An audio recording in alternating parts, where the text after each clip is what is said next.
Welcome to my channel.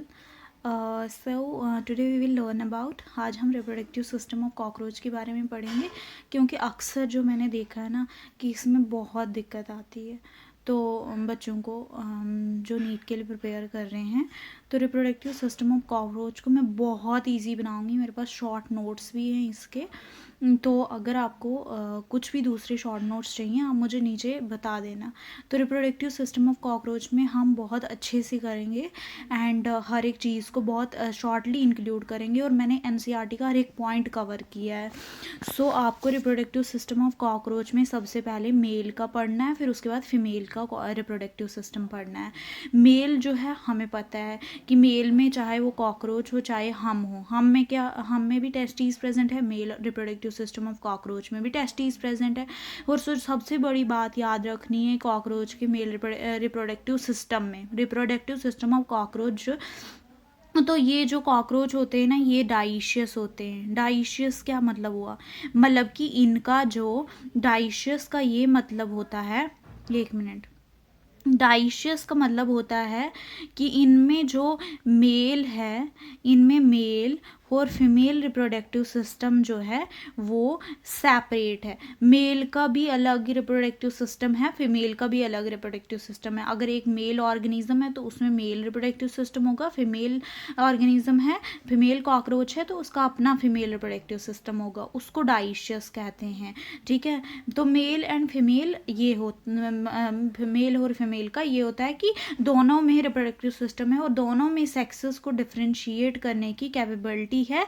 इसलिए we can say कि वहाँ पे इनके पास सेक्सुअल डायमॉर्फिज्म भी प्रेजेंट है। सेक्सुअल डायमॉर्फिज्म का क्या मतलब होता है, मतलब कि सेक्सेस सेपरेट हैं and we can differentiate their sexual characters, को उनके हम डिफ्रेंशिएट भी कर सकते हैं। ये है मैन इसका। ठीक है, तो अगर हम बात करें कॉकरोच का रिप्रोडक्टिव सिस्टम, तो मैंने बताया कि ये डाइशियस होते हैं। डाइशियस मीन्स इनका मेल फीमेल क्या होगा, सेपरेट, उनमें अलग अलग ऑर्गेनिज्म होंगे। मेल वाले में मेल रिप्रोडक्टिव सिस्टम, फीमेल वाले में फीमेल रिप्रोडक्टिव सिस्टम होगा, अपना अपना रिप्रोडक्टिव सिस्टम होगा। ठीक है, सिंगल इंडिविजुअल में सिंगल रिप्रोडक्टिव सिस्टम। तो अगर हम मेल रिप्रोडक्टिव सिस्टम, कॉकरोच के मेल रिप्रोडक्टिव सिस्टम की बात करें तो इनमें क्या होता है कि इनका जो मेल रिप्रोडक्टिव सिस्टम है इसमें जो इसमें हमें पता है कि कॉकरोच में क्या होते हैं, सेगमेंट्स होते हैं। कॉकरोच में क्या होते हैं, सेगमेंट्स होते हैं प्रेजेंट, बहुत सारे बॉडी सेगमेंट्स होते हैं। और इनमें कौन सी सेगमेंटेशन होती है कॉकरोच में, एक्सटर्नल सेगमेंटेशन होती है। एक्सटर्नल मीन्स जैसे ये कॉकरोच है, ठीक है, बॉडी के बाहर से क्या होंगे, सेगमेंट्स होंगे, बॉडी के बाहर से सेगमेंट होंगे। फिर ये विंग होगा, फोर विंग, हाइंड विंग, है ना। तो बॉडी के बाहर से इनके सेगमेंट्स प्रेजेंट होंगे तो उसको एक्सटर्नल सेगमेंटेशन कहा जाता है, जो कि कॉकरोच में होती है।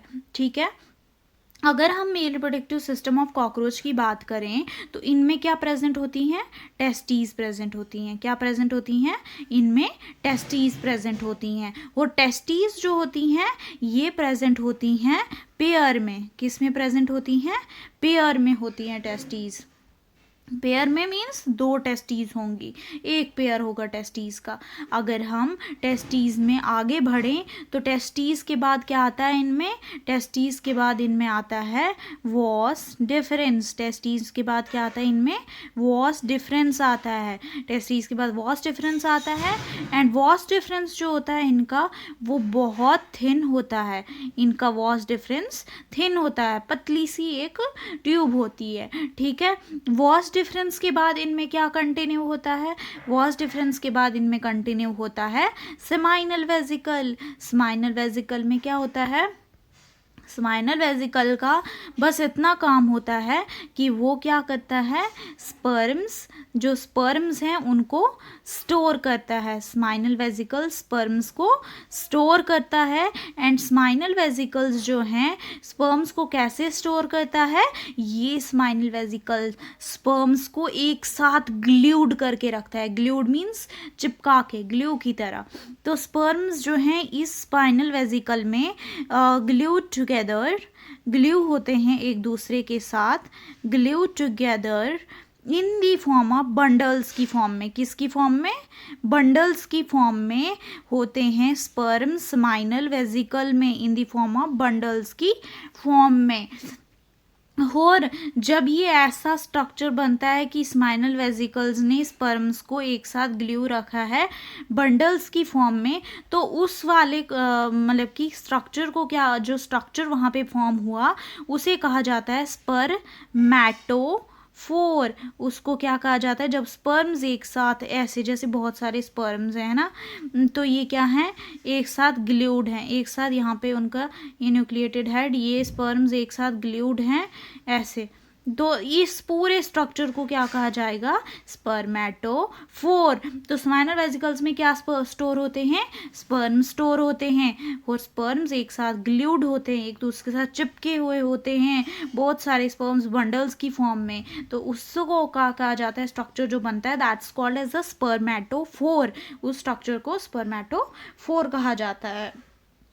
तो हमने स्माइनल वेसिकल भी पढ़ लिया, इसका हमने पढ़ लिया कि इसमें स्पर्म स्टोर होते हैं बंडल्स की फॉर्म में, उस यहाँ पे एक स्ट्रक्चर बनता है वो पढ़ा हमने, उस स्ट्रक्चर को कहा जाता है, उस स्ट्रक्चर को कहा जाता है स्पर्मैटोफोर, जिसमें स्पर्म्स एक साथ ग्लूड होते हैं इन दी फॉर्म ऑफ बंडल्स की फॉर्म में। ठीक है, स्पर्मैटोफोर हो गया।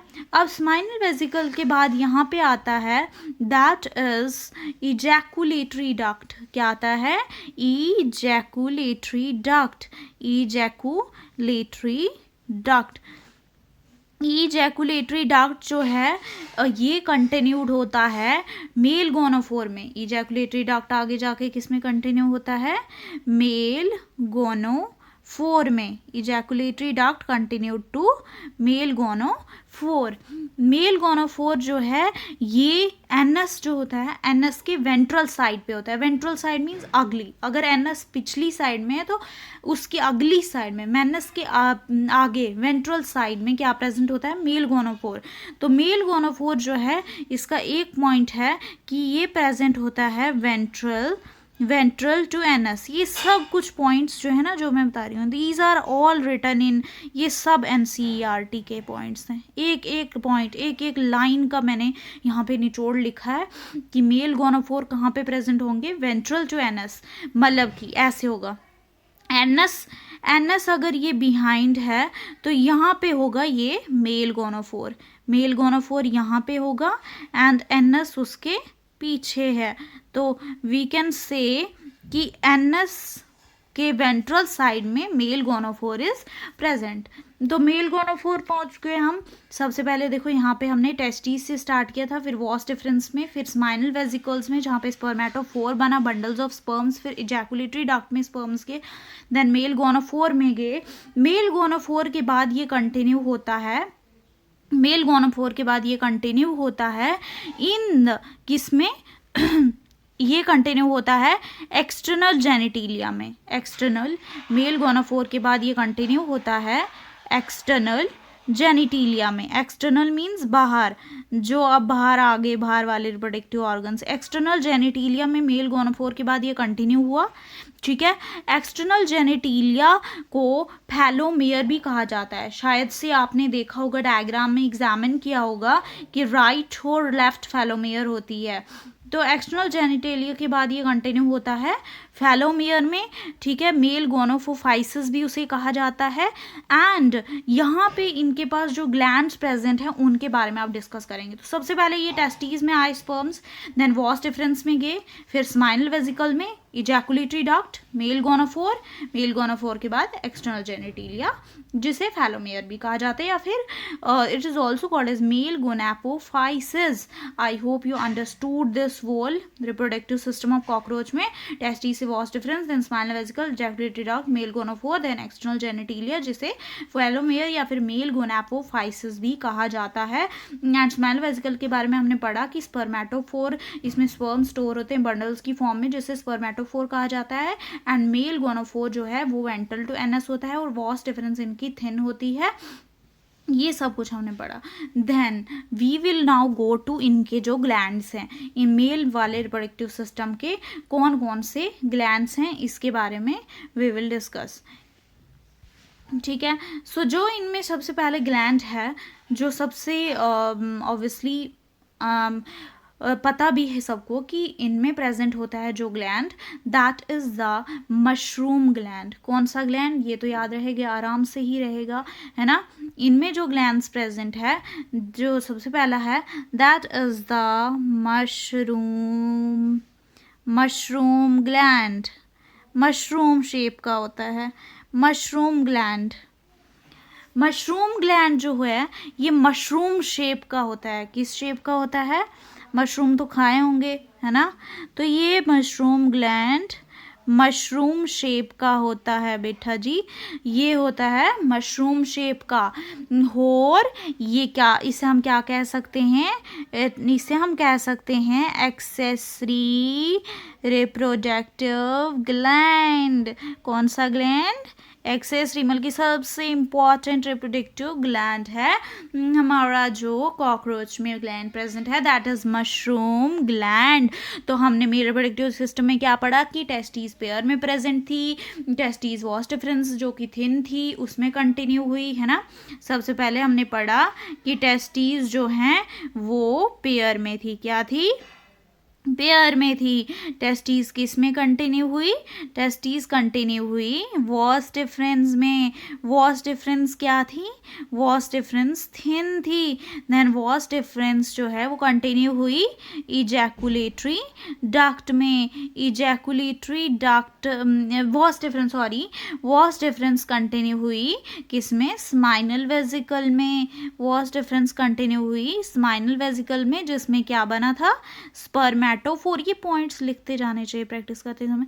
स्पर्मेटोफोर बना था, फिर स्माइनल वेजिकल किसमें कंटिन्यू हुआ, स्माइनल वेजिकल्स कंटिन्यू हुए इजैकुलेटरी डक्ट में। इजैकुलेटरी डक्ट किसमें कंटिन्यू हुआ था, लास्ट, क्या था लास्ट, एक्सटर्नल जेनिटिलिया। एक्सटर्नल जेनिटिलिया में कंटिन्यू हुआ। एक्सटर्नल जेनिटिलिया जो है इसे क्या कहा जाता है, external genitalia also called as male, MALE, क्योंकि मेल का पढ़ रहे हैं हम, गोनापोफाइसिस, या फिर जिसे फेलो मेयर कहा जाता है, fellow mayor. I hope you understood this. ठीक है, testis vas deferens, seminal vesicle, ejaculatory duct, external genitalia. अब मैंने बहुत इजी करके ये कराया है, तो I hope you all will understood this. ठीक है, फिर इसके बाद हम कंटिन्यू करेंगे। ग्लैंड तो बता दिया, मशरूम शेप ग्लैंड, जिसे एक्सेसरी रिप्रोडक्टिव ग्लैंड भी कहा जाता है। ठीक है, इतना ही लिखा है NCERT में। हो जो लिखा है अगली चीज़ कि मेल रिप्रोडक्टिव सिस्टम, मैंने बताया था कि इनमें क्या होते हैं, कॉकरोच में इनमें होती है एक्सटर्नल सेगमेंटेशन, मतलब कि बॉडी के बाहर से सेगमेंट्स प्रेजेंट होना, अंदर से नहीं होंगे। ठीक है, तो एक्सटर्नल सेगमेंटेशन होती है। और मेल रिप्रोडक्टिव सिस्टम में कि मेल रिप्रोडक्टिव सिस्टम कहाँ से कहाँ किस सेगमेंट में होता है, कि ये होता है मेल रिप्रोडक्टिव सिस्टम, हमें पता है कि जब भी रिप्रोडक्टिव सिस्टम है वो कहाँ पे प्रेजेंट होगा, एब्डोमेन में। एब्डोमेन में प्रेजेंट होता है इनका मेल रिप्रोडक्टिव सिस्टम कॉकरोचेस का। एंड किस से किस सेगमेंट के बीच में, 4 से 6 सेगमेंट के बीच में। किस किस सेगमेंट के बीच में, 4 से 6 सेगमेंट के बीच में होता है। ठीक है, अगर हम देखो, ये तो कंप्लीट हो गया मेल रिप्रोडक्टिव सिस्टम। अगर इसमें कोई भी दिक्कत आई तो यू कैन आस्क मी। ठीक है, अब इसके बाद हम पढ़ेंगे that is our female reproductive system. बहुत आराम से पढ़ेंगे, कोई जल्दी नहीं है, कोई जल्दी नहीं है, बस एक बार हो गया टॉपिक लर्न हो गया तुम सब लोगों को तो अच्छी बात है। तो अगर हम पढ़ेंगे, now we will read about female का रिप्रोडक्टिव सिस्टम। फीमेल जो है बेचारी बहुत अच्छी है, बट क्या करें। तो फीमेल रिप्रोडक्टिव सिस्टम जो है, फीमेल्स रिप्रोडक्टिव सिस्टम हम स्टडी करेंगे। फीमेल रिप्रोडक्टिव सिस्टम में हम पढ़ेंगे कि तो बहुत इजी है यार, मैंने बहुत जल्दी कर लिया था लर्न, तुम लोग भी कर लोगे। फीमेल रिप्रोडक्टिव सिस्टम में हमने पढ़ा था, देखो मेल में क्या पढ़ा कि 4 से लेकर जो छठा एब्डोमिनल सेगमेंट्स है ना उनमें मेल रिप्रोडक्टिव सिस्टम पढ़ा था और फीमेल जो होता है ना ये होता है सेकंड से लेकर 6th एब्डोमिनल सेगमेंट्स तक, ये प्रेजेंट होता है सेकंड से 6th एब्डोमिनल सेगमेंट, जब जो सबसे पहला पॉइंट है, ठीक है, ये आते हैं, ये जो ऑब्जेक्टिव है ना ये आता है कि 2 से 6, मेल में 4 से 6 है ना, फीमेल में ज़्यादा एब्डोमिनल सेगमेंट से देख रहे हो, मतलब कि इनमें और भी ऑर्गन्स इंक्लूड होंगे अच्छे अच्छे, लेकिन मेल में सिर्फ 4 से 6 एब्डोमिनल सेगमेंट्स के बीच रिप्रोडक्टिव उनका प्रेजेंट था सिस्टम, ठीक है। तो फीमेल में सेकंड से लेकर 6 तक प्रेजेंट है। देखो ज़्यादा टाइम नहीं देना, फिर तुम लोग भी वेस्ट होगा टाइम का। तो फीमेल रिप्रोडक्टिव सिस्टम कहाँ से कहाँ प्रेजेंट है, सेकंड से 6th एब्डोमिनल, क्योंकि ये जो रिप्रोडक्टिव सिस्टम होता है ये एब्डोमेन में ही होता है, तो सेकंड से लेकर 6 तक इनका फीमेल रिप्रोडक्टिव सिस्टम प्रेजेंट है, ठीक है, इतनी बात याद। अब जैसे कि मेल में क्या था, पेयर ऑफ टेस्टिस, उसी तरह में फीमेल में भी लार्ज ओवरीज होती हैं। कैसी होती हैं, कॉकरोच की ओवरीज लार्ज होती हैं और उनके अंदर ओवा प्रेजेंट होते हैं, छोटे छोटे छोटे छोटे, देखो ओवा इनमें प्रेजेंट हैं। पेयर ऑफ लार्ज ओवरीज क्या होती है इनमें, सबसे पहले pair of large ovaries, pair means 2, pair of large ovaries इनमें प्रेजेंट होती हैं, ठीक है, पेयर ऑफ लार्ज ओवरीज इनमें प्रेजेंट होंगी, ठीक है। और फिर क्या होता है कि ये ओवरीज जो हैं ये ओवरीज कंटिन्यू होती हैं किसमें, 8 ओवेरियन टिब्यूल्स या फिर ओवरीयूल्स में, किसमें, देखो ये ओवरीज कंटिन्यू होती हैं, ये ओवरीज कंटिन्यू होती हैं 8 ओवरियो, ये सबसे पहले ओवरीज किस में थी, पेयर में थी, ओवरीज थी पेयर में, ये ओवरीज कंटिन्यू होती हैं कितनी ओवेरियन टिब्यूल्स में, 8 ओवेरियन टिब्यूल्स में। इन ओवेरियन टिब्यूल्स को बोलते हैं, टिब्यूल्स मीन्स पाइप्स की फॉर्म में होंगी, इन ओवेरियन टिब्यूल्स को ओवरयूल्स भी कहा जाता है, ठीक है।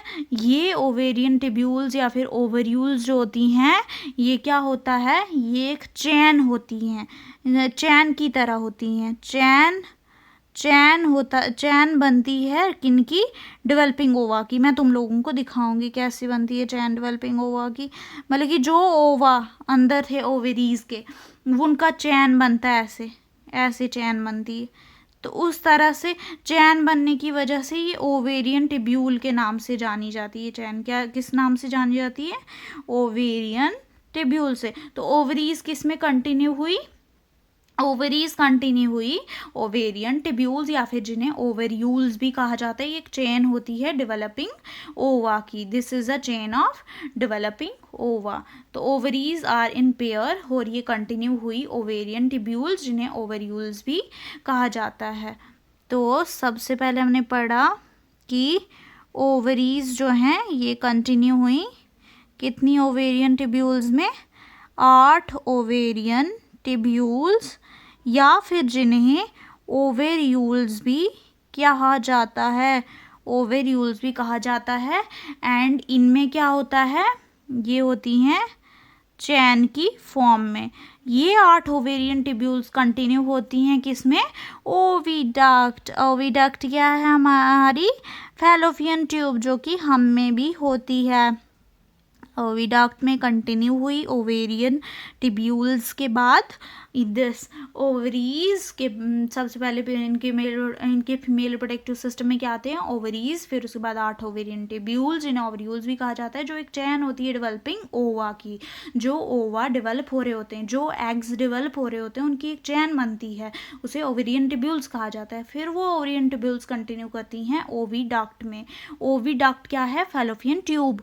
हर एक ओवरी की, oviduct of each ovary unite होके क्या क्या बनाती हैं, मतलब कि ऐसे हर एक ओवरी का जो ओविडक्ट है ना वो एक साथ जुड़ेगा और यहाँ पे क्या बनाएगा, सिंगल, क्या बनाता है, एक सिंगल वेजाइना बनाता है। क्या बनाता है, ओविडक्ट इसमें कंटिन्यू होता है into a single vagina. Oviduct हर एक ओवरी का, oviduct of each ovary unite, हर एक ओवरी का ओविडक्ट क्या होता है, यूनाइट होता है, जुड़ता है और क्या बनाता है, एक सिंगल वेजाइना बनाता है। सिंगल वेजाइना जो है ये कंटिन्यू करता है किसमें, जेनाइटल चैम्बर में। किसमें कंटिन्यू करता है वेजाइना, जेनाइटल चैम्बर में। किसमें कंटिन्यू करता है, जेनाइटल चैम्बर में। जेनाइटल चैम्बर, जो इनका जेनाइटल चैम्बर होता है उसमें क्या प्रेजेंट होते हैं, उनमें प्रेजेंट होते हैं पेयर ऑफ स्पर्माथिका। क्या प्रेजेंट होते हैं वहाँ पे साइड में, पेयर ऑफ स्पर्माथिका। क्या प्रेजेंट होते हैं, स्पर्माथिका का पेयर होता है उस जेनाइटल चैम्बर में। और ये स्पर्माथिका जो हैं ये क्या करते हैं, यहाँ पे स्पर्म्स को स्टोर करते हैं। क्या करते हैं, स्पर्म्स को स्टोर करते हैं जो कहाँ से आए, मेल्स से ट्रांसफ़र हुए। स्पर्म जो ट्रांसफ़र हुए मेल्स में इन द फॉर्म ऑफ स्पर्मेटोफोर, वो इस स्पर्माथिका के पेयर में स्टोर होंगे। सॉरी, तो हमने पढ़ा सबसे पहले फीमेल रिप्रोडक्टिव सिस्टम में हमने पढ़ा कि 2 से 6 एब्डोमिनल सेगमेंट्स के बीच में ही इनका फीमेल रिप्रोडक्टिव सिस्टम प्रेजेंट है कॉकरोच का। ओवरीज कंटिन्यू करी ओवेरियन ट्यूब्यूल्स में, ओवेरियन ट्यूब्यूल्स कंटिन्यू करे ओविडक्ट में। सभी ओविडक्ट्स हर एक ओवरी के जो हैं ये कंटिन्यू हुए to form a single vagina. Vagina ने बनाया जेनाइटल चैम्बर। जेनाइटल चैम्बर में क्या प्रेजेंट होगा, पेयर ऑफ स्पर्माथिका। स्पर्माथिका क्या करेंगे, उन स्पर्म्स को स्टोर करेंगे जो कि मेल से स्पर्मेटोफोर की फॉर्म में आए हैं। I hope you understand this reproductive system, है ना। So thank you for watching this video. So please like, share and subscribe my channel. Bye, take care.